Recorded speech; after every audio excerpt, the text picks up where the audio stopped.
الرحمن الرحیم دیار ڈیجیٹل نیٹ ورک سے میں ہوں عاطف خالد ستی۔ آج کی نشست میں ہمارے ساتھ ملک کی کنسٹرکشن انڈسٹری سے وابستہ ایک ایکسپیرینس شخصیت موجود ہیں جنہوں نے پختونخوا صوبہ میں کنسٹرکشن ورک، ڈیولپمنٹ ورک اپنی آنکھوں سے ہوتے ہوئے بھی دیکھا اور خود بھی اس میں پارٹیسپیٹ بھی کیا۔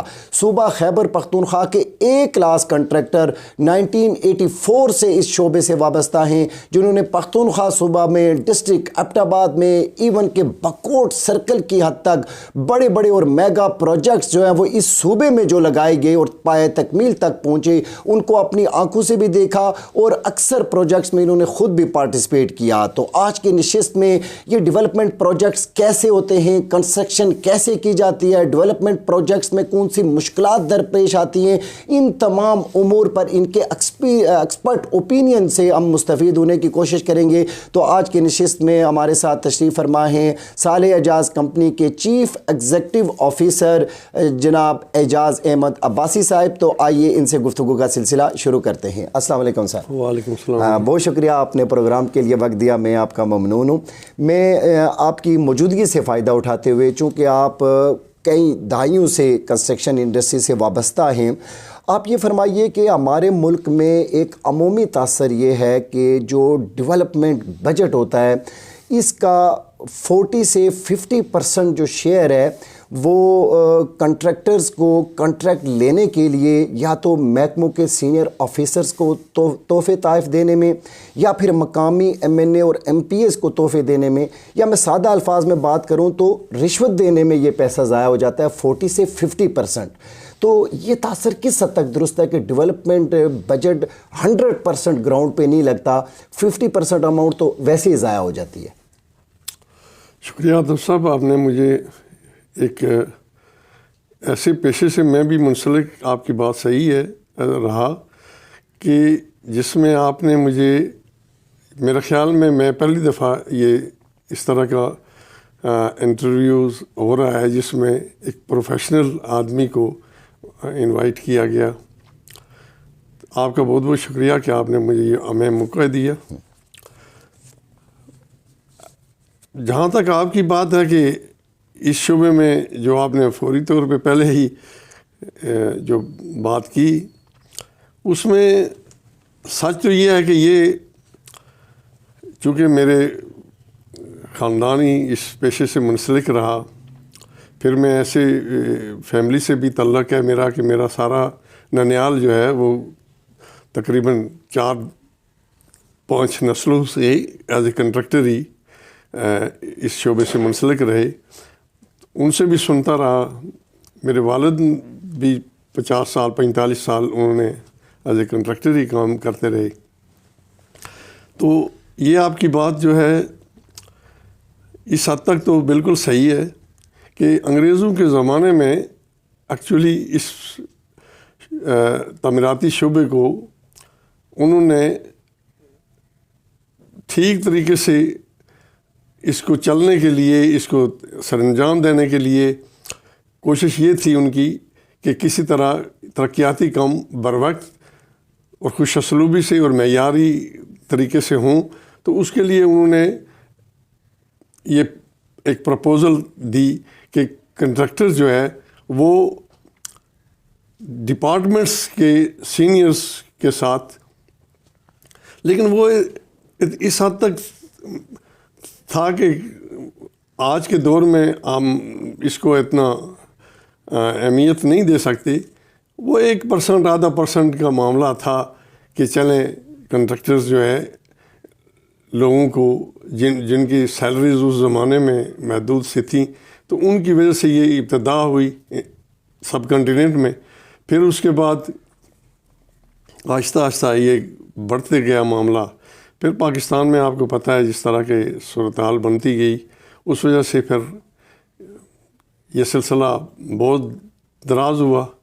تو اس وجہ سے اب یہ جو آپ نے بات کی وہ کافی حد تک ایسا ہی ہے جس طرح آپ نے فرمایا۔ آپ اپنے ایکسپیرینس سے سر یہ بتائیے کہ کیا ایسا میکنزم اس ملک میں بنایا جائے کہ ڈیولپمنٹ جو بجٹ ہے وہ 100% اس پروجیکٹ پہ ہی لگے؟ کیا ایسی گورنمنٹ پالیسی لے کر آئے؟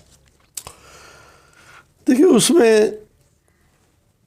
بہت یہ نہیں ہے، بلکہ میں اس کا بھی یعنی اس چیز کا بھی عینی شاہد ہوں کہ اس سلسلے میں، خاص کر میں صوبہ سرحد کی بات کروں، KPK کی بات کروں، تو KPK میں سردار مہتاب صاحب نے 96 میں اس سلسلے میں ایک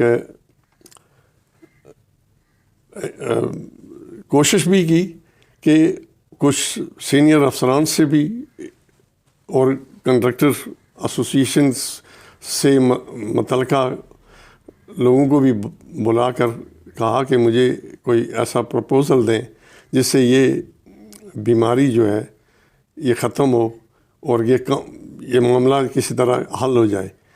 سب نے تجاویز دی تھی،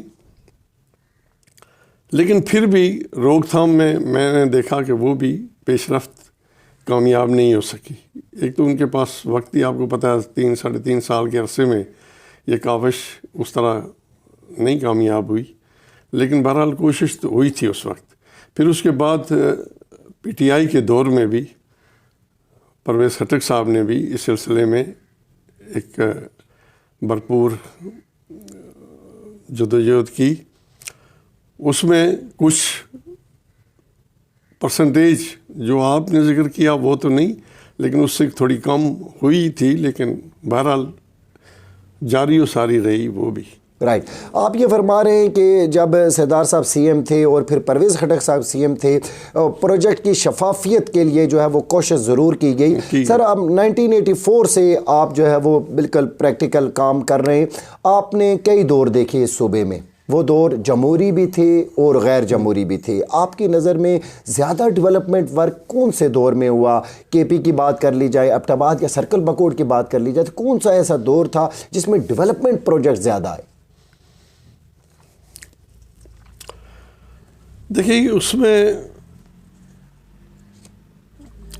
اگر دور پیریڈز جو ہیں ان میں دیکھا جائے تو کاموں کی جو بہت زیادہ ہوئی 2003 کے بعد.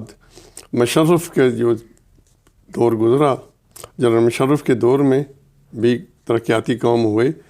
پھر اس کے ہمارے سرکل بکوٹ کی بات اگر آپ کریں گے یا ایبٹ آباد ڈویژن کی بات کریں گے تو اس سلسلے میں نو ڈاؤٹ کہ سردار صاحب نے ہمارے علاقے میں تو بہت زیادہ کاموں کی جو بھرمار ہوئی، جو بہت تیزی سے کام چلتے رہے، وہ سردار صاحب کے ہی دور میں ہوئے.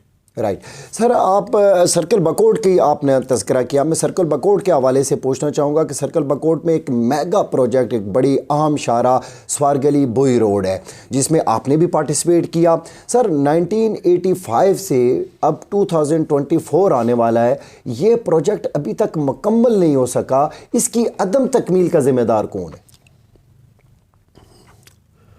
بڑا خوبصورت سوال آپ نے کیا ہے. یہ 1977 میں جب حاجی سرفراز صاحب آزاد حیثیت سے الیکشن لڑ رہے تھے، انہوں نے اس کو ایک اپنے سرکل بکوٹ میں اس کو نعرے کے طور پہ بھی رکھا، اور انہی کی یہ سوار گلی بوئی روڈ انہوں نے ہی یہ نام تجویز کیا. اس کے بانی یعنی حاجی سرفراز صاحب ہیں، بالکل اس کے بانی وہی ہیں، اور انہوں نے اس کی ابتدا کی. لیکن بہرحال وہ الیکشن 77 کے وہ بات لمبی ہو جائے گی.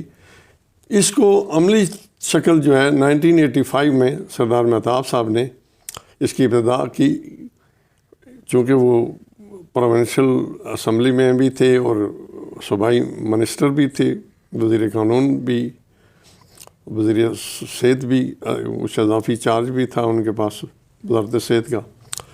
انہوں نے اس کی ابتدا کی اور یہ اینول ڈیولپمنٹ پروگرام میں انہوں نے رکھا ہوئی. رائٹ. تو آج تک یہ مکمل کیوں نہیں ہو سکا، اس کی کیا وجہ ہے؟ اس سلسلے میں جب 1996 آیا، سردار صاحب نے بحیثیت وزیر اعلیٰ حلف اٹھایا. ان کی یہ پالیسی سپیچ میں بھی یہی انہوں نے خطاب کرتے ہوئے کہا کہ میری جو پریارٹی ہے وہ سوار گلی بوئی روڈ ہے.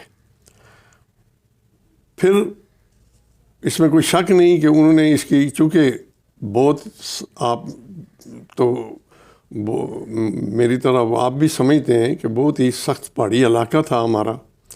ایون دیٹ کے بعض جگہوں میں تو پیدل چلنا بھی، آپ اگر اس زمانے کے کچھ بزرگ جو ہیں ان سے بھی پوچھ سکتے ہیں کہ اس زمانے میں اس روڈ جو بنی ہے اس میں پیدل راستہ بھی مشکل تھا، بلکہ سروے کرنے والوں نے ان کے لیے سروے کرنا بھی تکلیف دہ تھا. اور بعض جگہوں بالکل میں چونکہ میری اس میں کافی انوالومنٹ ہے، اس میں تقریباً 27 کلومیٹرز تو ذاتی طور پہ میں نے ہی بنائے ہیں. ان میں سروے کی ٹیمز جو تھی، لیبرز جو تھے وہ گزر نہیں سکتے تھے، جس کی وجہ سے ہمیں اپنے طور پہ ہی ساری مشینری اور سارا کچھ انسٹال کر کے اس طرح کام کو چلانا پڑا. تو اس زمانے کے لحاظ سے 96 سے 99 تک بھرپور طریقے سے کام ہوا، حتیٰ کہ 1999 میں یعنی مجھے یاد ہے کہ 10 اکتوبر تک 32 کلومیٹر سوارگلی بوئی روڈ کمپلیٹ ہو چکی تھی، سنگل روڈ مکمل ہو چکی تھی. رائٹ. اچھا، آپ یہ فرما رہے کہ 27 کلومیٹر سوارگلی بوئی روڈ کا حصہ آپ نے بنایا، تو یہ پہاڑی دیہی بڑا دشوار گزار علاقہ تھا. تو ایک تو سروے والوں کے لیے بڑی مشکلات ہوتی تھی، اور کیا کیا مشکلات اس پروجیکٹ میں آپ کو درپیش آئیں کام کرتے ہوئے؟ دیکھیں اس زمانے میں 85 یعنی 77 سے لے کہ 77 سے آنورڈ لوگوں کی وہ جو جنریشن تھی، وہ جو بزرگ تھے، ان لوگوں کی شدید خواہش تھی کہ کسی طرح سڑک ہمیں یہ خاص کر یہ مین روڈ جو ہے ہمارے علاقے کو دستیاب ہو، مل جائے. لوگوں کا جذبہ بھی تھا. اس میں میں نے دیکھا کہ لوگوں نے بہت حد تک تعاون کیا، بہت حد تک. بڑی قیمتی زمینیں بھی بعض لوگوں کی گئی بڑے اچھے طریقے سے. مجھے یاد ہے کہ 1-2 کیس نارملی ہر پروجیکٹ میں اس طرح کے سامنے آ جاتے ہیں بہت ایڈوانس علاقوں میں، جبکہ ہمارا علاقہ تو آپ کو پتہ ہے اس زمانے میں بڑی مشکلات، مصائب لوگوں کی. پھر اس زمانے میں زمینوں سے لگاؤ محبت جو تھی وہ آج کے دور سے کے مقابلے میں بہت زیادہ تھی. باوجود اس کے بھی لوگوں نے بہت تعاون کیا اور کہیں بھی ہمیں کوئی میجر پرابلمس کریٹ نہیں ہوا. Right sir. اچھا سر، اگر میں میری معلومات کے مطابق جب 12 اکتوبر 1999 کو جو ہے وہ مشرف مارشل لا آ گیا، ٹھیک ہے جی، اور اس کے بعد 1 ہفتے کے بعد اس کا ایک بڑا ٹینڈر جاری ہونا تھا. وہ اس ٹینڈر سے پھر اس کی مزید جو ہے وہ اس پہ ڈیولپمنٹ ورک آگے جاری ہونا تھا. وہ ٹینڈر کتنی اماؤنٹ کا تھا، کون سے محکمے کا تھا، اور اس کا کیا فائدہ ہوتا اگر اس پہ کام ہو جاتا؟ تو عاطف صاحب، اس کا میں یعنی شاید آپ کہہ سکتے ہیں جی 8 اکتوبر 99 کو میں فرنٹیئر ہاؤس اسلام آباد میں سردار صاحب کو ملنے کے لیے گیا. میری خواہش تو یہ تھی کہ میں ان سے یہ ڈسکس کروں، ڈیٹیل بتاؤں کہ یہ صورتحال ہے. 30 اکتوبر 99 کو سوارگلی بوئی کا میگا پروجیکٹ کا ٹینڈر ہو رہا تھا، جو اس وقت بھی آج تو اس کی کاسٹ ہم سوچ بھی نہیں سکتے، لیکن اس وقت تقریباً 1 ارب روپے کا، اور اس کی وڈتھ 36 فٹ انہوں نے تجویز کی تھی سردار صاحب نے، اور وہ 24 فٹ کارپیٹڈ روڈ بننی تھی. بدقسمتی سے بس آپ کے سامنے حالات پھر آ گئے، یعنی 12 اکتوبر کو مارشل لا کی وجہ سے وہ اسی طرح ٹینڈر فلوٹ ہی نہیں ہو سکا، اور وہ پروجیکٹ آج تک دوبارہ اس سلسلے میں کوئی پیش رفت نہیں ہو سکی. جی، ملک کی کنسٹرکشن انڈسٹری سے وابستہ خیبر پختونخوا کے ایک کلاس کنٹریکٹر اعجاز احمد عباسی صاحب یہ فرما رہے ہیں 1999 میں 1 ارب روپے کا کنٹریکٹ جو ہے وہ سوار گلی بوئی روڈ کے لیے تھا، لیکن ماشاء اللہ کی نظر میں ہو گیا۔ ان سے گفتگو کا سلسلہ جاری ہے، یہاں پہ لیتے ایک بریک اور بریک کے بعد دوبارہ حاضر ہوتے ہیں۔ دوبارہ خوش آمدید۔ آج کی نشست میں ہمارے ساتھ صبح خیبر پختونخوا کے ایک کلاس کنٹریکٹر اعجاز احمد عباسی صاحب موجود ہیں اور ہم ان کے ایکسپرٹ اوپینین سے مستفید ہو رہے ہیں۔ اچھا بھائی صاحب، یہ فرمائیے گا کہ آپ نے پختونخوا صوبہ میں کام کیا، لیکن آپ نے اپنے آبائی اسٹیشن پہ بھی سرکل بکوٹ میں بھی کام کیا، تو کیا ڈفرنس ہوتا ہے باہر کے ضلع میں کام کرنا اور اپنے لوگوں میں کام کرنا؟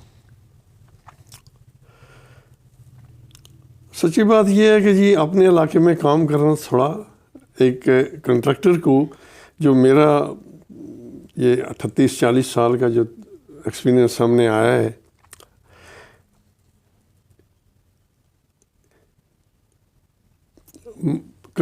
گورنمنٹ کنٹریکٹر کو اپنے علاقے میں کام نہیں کرنے چاہیے۔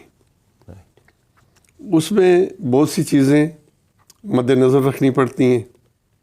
پھر کنٹریکٹرز یا ڈپارٹمنٹ کی جو خواہش ہوتی ہے اس کے مطابق کام اس طریقے سے سر انجام نہیں ہوتا، کیونکہ لوگوں کی پرسنل، ایک تو ہمارے ہاں پرابلم یہ بھی ہے کہ جتنے بھی پروجیکٹس ہوئے ماں سوائے ایک آدھ پروجیکٹ کے کسی میں بھی لوگوں کو کمپنسیشن نہیں ادا کی گئی۔ ساری زمینیں لوگوں نے ایک طرح کی ڈونیٹ کی، تب جا کر یہ سارے کام جتنے بھی ہوئے سر انجام ہوئے۔ اس وجہ سے جو مقامی کنٹریکٹر ہونے کی حیثیت سے پھر تعلقات بھی مد نظر رکھنے پڑتے ہیں، لوگوں کے معاملات کو بھی سامنے رکھنا پڑتا ہے، جس کی وجہ سے پروجیکٹس میں کچھ نہ کچھ خامیاں سامنے رہ جاتی ہیں، جس وہ پروجیکٹ اس خوش اسلوبی سے مکمل نہیں ہو پاتا۔ یعنی آپ یہ فرما رہے ہیں کہ جہاں پہ اگر کوئی پروجیکٹ کسی ممبر اسمبلی نے بھی دیا، لیکن وہاں پہ پبلک کو بھی کریڈٹ جاتا ہے کہ لوگوں نے اپنی قیمتی آبائی زمینیں بھی دی، جب آپ کام کر رہے تھے لوگوں کو بھی یہ کریڈٹ جاتا ہے۔ میں تو کہتا ہوں کہ ہمارے علاقے میں سب ایسا ہی ہوا، اور لوگوں نے بہت قربانیاں دی۔ رائٹ۔ اچھا سر، آپ نے اپنی گفتگو میں سردار صاحب کا بھی ذکر کیا۔ سردار صاحب آپ کے آبائی گاؤں سے بھی ہیں، آپ ان کے پرانے رفقا میں بھی شامل ہیں۔ ابھی سردار صاحب نے جو ہے وہ انڈیپینڈنٹ حیثیت سے الیکشن میں حصہ لینے کا اعلان کیا۔ آپ سے میں یہ پوچھنا چاہوں گا، تھوڑا سا ہماری رہنمائی فرمائیے کہ 85 کا بھی الیکشن آپ نے دیکھا، 2024 کا بھی الیکشن آنے والا ہے، کیا فرق ہے ان دو ادوار میں؟ دیکھیں عاطف صاحب، 85 میں ہمارا علاقہ جو تھا وہ انتہائی پسماندگی کا شکار تھا، بہت تکلیف دہ صورتحال تھی۔ 15-20 کلومیٹر پیدل چل کر ووٹرز تک رسائی بنتی تھی۔ آج آپ دیکھ رہے ہیں وہ لوگ اپنے ان حالات سے جہاں ذرائع رسل و رسائل جو تھے وہ تکلیف دہ تھے، ایون دیٹ غذائی صورتحال بھی تکلیف دہ تھی، بہت دور دراز سے جا کر لوگ کھانے پینے کی چیزیں لاتے تھے۔ آج بالکل ہی مختلف صورتحال ہے۔ اس وجہ سے وہ جتنا بھی الیکشن میں جتنی پارٹیسپیشن تھی یا لوگوں کی جتنی دلچسپی تھی، وہ اپنی علاقائی ترقی، اپنے مسائل، ان کو مد نظر رکھ کر انہوں نے فیصلے کیے تھے، جس میں بہت عمر رسیدہ لوگوں نے بھی، انتہائی نوجوان لڑکوں نے بھی، بلکہ اسٹوڈنٹس نے بھی بہت بڑا کردار ادا کیا تھا، اس لیے کہ ان کی ذاتی مسائل بہت زیادہ تھے، جبکہ آج وہ مسائل تو سامنے نہیں ہیں۔ علاقے نے بہت ترقی ہوئی، جو عام آدمی اس کا تصور بھی نہیں کر سکتا۔ آج کی نسل شاید اسے یہ چیزیں سامنے تو نظر نہیں آ رہی، لیکن ہمیں پتہ ہے کہ وہاں کیا کیا مسائل تھے اور کس طرح لوگوں نے ہمارا ساتھ دیا اور کس طرح لوگ اس میں شامل ہوئے. اسی وجہ سے قوموں میں کوئی بڑی رکاوٹیں سامنے نہیں آئی. اسی وجہ سے کہ لوگ چاہتے تھے کہ علاقہ ترقی کرے, ڈیولپمنٹ کے کام جلدی مکمل ہوں. لوگوں کا تعاون بھی رہا اور اس وجہ سے کام بھی ہوئے. ٹھیک ہے, آپ نے جو ہے وہ جیسے کہ میں نے پہلے بھی عرض کیا کہ آپ نے سیاسی دور بھی دیکھے, غیر سیاسی دور بھی دیکھے. ابھی ستار صاحب نے آزاد حیثیت سے تقریباً جو ہے وہ 3 دہائیوں کی رفاقت کے بعد پی ایم ایل این کے سائیڈ لائن ہو کے انڈیپینڈنٹ حیثیت سے الیکشن لڑنے کا اعلان کر دیا. آپ کی نظر میں یہ درست فیصلہ ہے؟ جیسا کہ آپ کو پتہ ہے کہ سردار صاحب نے 85 میں ہی آزاد حیثیت سے بھی الیکشن ہی لڑا تھا. سردار صاحب بیسیکلی جو میری ان کی 74 سے رفاقت بھی رہی اور وہ ایک, حالانکہ میں بھی اسٹوڈنٹ تھا, لیکن باوجود اس کے میں سمجھتا ہوں کہ سردار صاحب بہت ہی میچور, طالب علمی کے دور میں بھی بہت میچور حیثیت رکھتے تھے. وہ ایک جمہوری سوچ کے آدمی ہیں. اس زمانے سے وہ جمہوری سوچ کے آدمی تھے. وہ کبھی بھی ڈکٹیٹرشپ کے دور میں, حالانکہ ان کے پاس وزارت بھی سمے صوبہ سرحد کی وزارت بھی رہی, لیکن باوجود اس کے وہ جمہوری سوچ رکھنے کی وجہ سے اپنے ذاتی اوپینینس ان کے جو تھے وہ بالکل ہی پارٹی لیول سے بھی ڈیفرنٹ رہے, ہمیشہ سے رہے. میرا ذاتی خیال یہ ہے کہ صوبہ سرحد میں مسلم لیگ کی جو صورتحال جو نظر آ رہی ہے, اس میں سردار صاحب نے جو فیصلہ کیا ہے وہ بہت بہتر فیصلہ ہے اور بہت اچھا فیصلہ ہے. رائٹ. اچھا, ان کے یہ چھوٹے بھائی سردار فرید خان صاحب بھی ممبر صوبائی اسمبلی رہے ہیں اور 5 سال انہوں نے بھی ڈیلیور کیا. آپ ان کی کارکردگی کو کیسے دیکھتے ہیں؟ اب وہ پی ایم ایل این کے ٹکٹ پہ آ رہے ہیں, ان کے حوالے سے آپ کی کیا سوچ ہے, کیا تبصرہ ہے؟ سچی بات یہ ہے کہ سردار صاحب بھی چونکہ ایز اے ایم پی ابتدا ہوئی تھی. جی. سردار فرید خان کے پاس تقریباً 4 سال کا عرصہ ایز اے ایم پی اے, انہوں نے 4 سال کا اور اپوزیشن کا ایم پی اے ہونے کی حیثیت سے وہ وقت انہوں نے گزارا. میں بھی چونکہ اسی بلد سے تعلق, اسی گاؤں سے تعلق ہونے کے باوجود اور ایک اپنے وقتوں میں, یا مجھے جاننے والے جتنے لوگ ہیں ان کو پتہ ہے کہ میں نے زندگی میں بہت بھرپور محنت سے زندگی گزاری, بہت جدوجہد کی. واللہ مجھے یہ بھی نہیں کہ میں ان کے کوئی بات ایسی جو ان کی سپورٹ کر رہا ہوں یا اس طرح کی کوئی بات کر رہا ہوں. میں نے اتنا محنتی, اتنا دلچسپ کاموں میں دلچسپی لینے والا, اور میں دعوے سے کہتا ہوں کہ اس نے سردار فرید نے اپنے 4.5 سالوں میں بہت محنت کی. 18 گھنٹے ٹریول کیے. جتنے کام تقریباً میں نے ان کے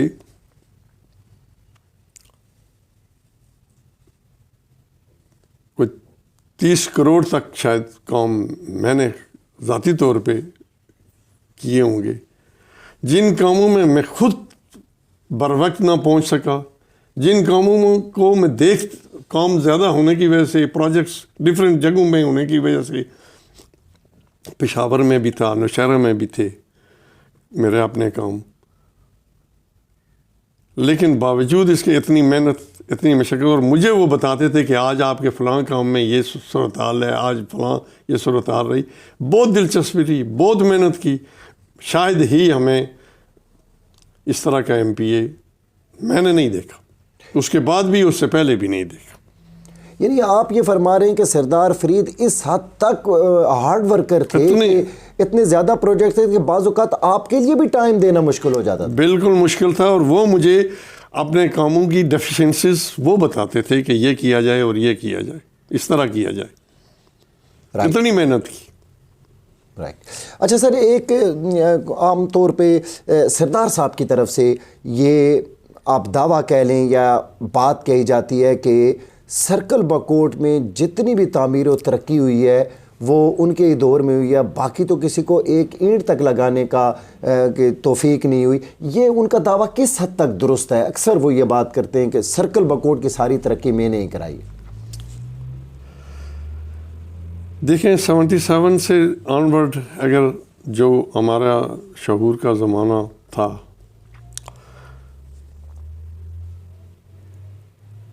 اس میں کوئی دوسری رائے نہیں ہو سکتی کہ 95% سرکل بکوٹ کی ترقی میں سردار صاحب کا یہ ہاتھ ہے، انہی کی سوچ ہے، اور انہی کی سوچ کو ہی سامنے رکھ کر یہ سارے کام ہوئے۔ اس میں ایجوکیشن بھی ہے، اس میں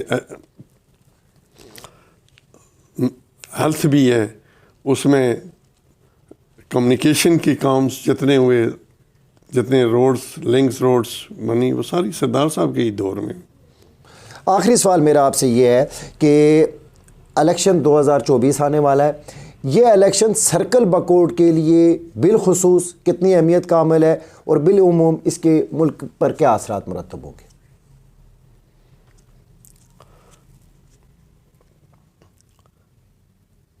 سچی بات یہ ہے کہ میں اس طرح کا تو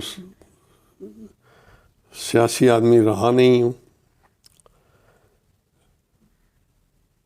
سرکل بکوٹ میں تو اس کے اثرات بہت گہرے مرتب ہوں گے۔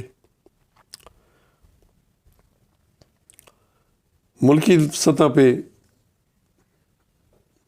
میں بھی عوام کی طرح کوئی اتنا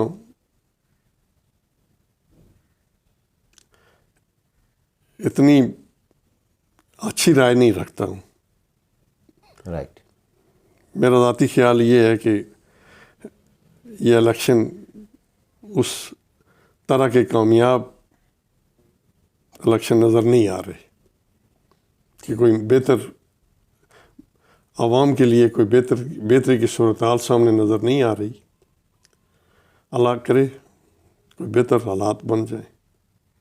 اللہ کرے کوئی بہتر حالات بن جائیں۔ یہ تھے ایک سینئر موسٹ بزرگ شخصیت اور پختونخوا صوبہ کے اے کلاس کنٹریکٹر اعجاز احمد عباسی صاحب، جو کہ یہ فرما رہے ہیں کہ سرکل بکوٹ کے لیے اس الیکشن کے تو بڑے گہرے اثرات ہوں گے، لیکن ملک کی مجموعی صورتحال پہ تھوڑا سا یہ ناامیدی کا اظہار کر رہے تھے کہ لگتا ایسا نہیں ہے کہ یہ الیکشن جو ہے وہ ملک کی کوئی تقدیر بدلنے کا باعث بنیں گے۔ بہرحال آج آپ ان کے ایکسپرٹ اوپینین سے مستفید ہو رہے تھے۔ آج تک کے لیے اتنا ہی، آپ سب کا بہت بہت شکریہ۔